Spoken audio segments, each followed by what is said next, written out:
Way back in the day, up until 1917, roads didn't have a standard when it came to dividing lines. It was just understood that you could hug the right side of the road and everything would be all good. Well, this kind of fell apart when it came to corners. Drivers would tend to steer in and cut corners going into the opposite lane.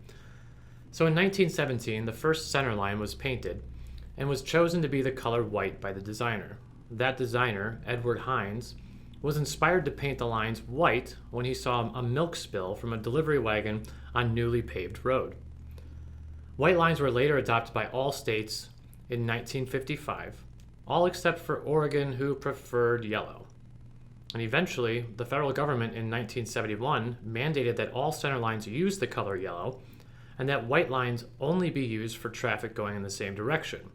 I can only imagine Oregon at that point saying, "See, yellow is safer."